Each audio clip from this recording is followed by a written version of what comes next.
ತಾಣ ಮನಗುತ್ತಿ.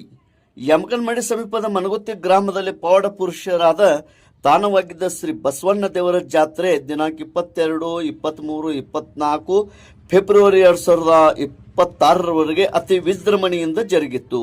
ಅತಿ ಪೂರ್ವದಲ್ಲಿ ಗ್ರಾಮವು ಸುತ್ತಮುತ್ತಲಿನ ಪ್ರದೇಶದಲ್ಲಿ ದಟ್ಟವಾದ ಅರಣ್ಯವಿತ್ತು ಎಂದು ಹಿರಿಯರು ಹೇಳುತ್ತಾರೆ. ಸದರಿ ಗ್ರಾಮದಲ್ಲಿ ಮಧ್ಯದಲ್ಲಿ ಒಂದು ಭಯಂಕರವಾದ ಮಣ್ಣಿನ ಗುತ್ತಿ ಇತ್ತೆಂದು ಹೇಳುತ್ತಾರೆ. ಸದರಿ ಗುತ್ತಿಗೆ ಅರಣ್ಯದಿಂದ ಒಂದು ಆಕಳು ಹಸು ಬಂದು ಮಣ್ಣಿನ ಗುತ್ತಿಗೆ ಪ್ರತಿನಿತ್ಯ ಹಾಲನ್ನು ಉಣಿಸಿ ಹೋಗುತ್ತಿದೆ ಎಂದು ಗ್ರಾಮದ ಹಿರಿಯರು ಹೇಳುತ್ತಾರೆ. ಗ್ರಾಮದಲ್ಲಿ ಭಯಂಕರವಾದ ಇರುವುದರಿಂದ ಮಣ್ಣಿನ ಗುತ್ತಿ ಎಂದು ಕರೆಯುತ್ತಿದ್ದರು. ಕ್ರಮೇಣವಾಗಿ ಈ ಗ್ರಾಮ ಬೆಳೆಯುತ್ತಿದ್ದಂತೆ ಮನಗುತ್ತಿ ಎಂದು ನಾಮಕರಣವಾಯಿತು. ಸದರಿ ಮಣ್ಣಿನ ಗುತ್ತಿಗೆ ಹಾಲನ್ನು ಉಣಿಸುವ ಅದುವೇ ಶ್ರೀ ಬಸವೇಶ್ವರ ಮಂದಿರದಲ್ಲಿ ಜನರು ಭಕ್ತಿ ಭಾವದಿಂದ ಪೂಜಿಸಲ್ಪಡುತ್ತಾರೆ. ಸದರಿ ಮಂದಿರದಲ್ಲಿ ಉಸ್ತುವಾರಿಯನ್ನು ಅದೇ ಗ್ರಾಮದ ಶಿರಗುಪ್ಪಿ ಎಂಬ ಕುಟುಂಬದವರು ಮುಂದುವರಿಸಿಕೊಂಡು ಹೋಗುತ್ತಿದ್ದಾರೆ.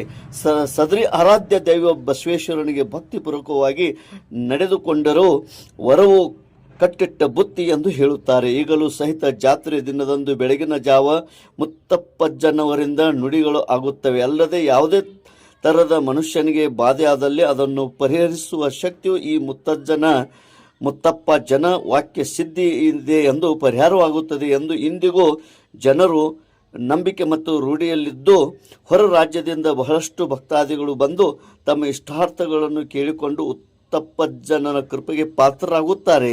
ಭಕ್ತಿ ಭಾವದಿಂದ ನೋಡಿಕೊಳ್ಳುತ್ತಾರೆ. 3 ದಿನಗಳವರೆಗೆ ನಡೆಯುವ ಈ ಜಾತ್ರೆಯಲ್ಲಿ ಭಜನೆ, ಕೀರ್ತನೆ, ಬಯಲಾಟ ಪ್ರದರ್ಶನ ಹಾಗೂ ಭಕ್ತಿಯಿಂದ ನೈವೇದ್ಯ, ಮಹಾಪೂಜೆ ಹಾಗೂ ವಿವಿಧ ಸ್ಪರ್ಧೆಗಳು ಕೂಡ ನಡೆಯುತ್ತಾ ಬಂದಿರುವುದು ಪ್ರತೀತವಾಗಿದೆ. ತೇಜ್ ಪ್ರಭು ನ್ಯೂಸ್, ಮನಗುತ್ತಿ.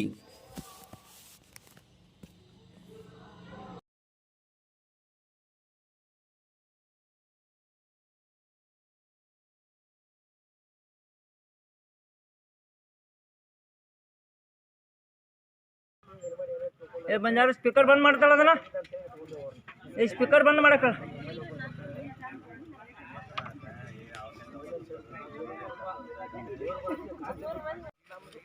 ಹುಗ್ಗಿ ಕಾಣಬೇಕಲ್ಲ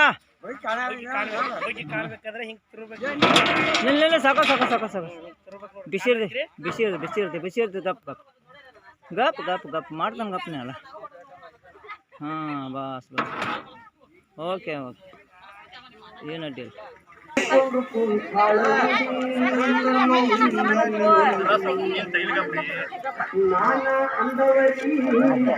ಹರ ಹರ ಹರ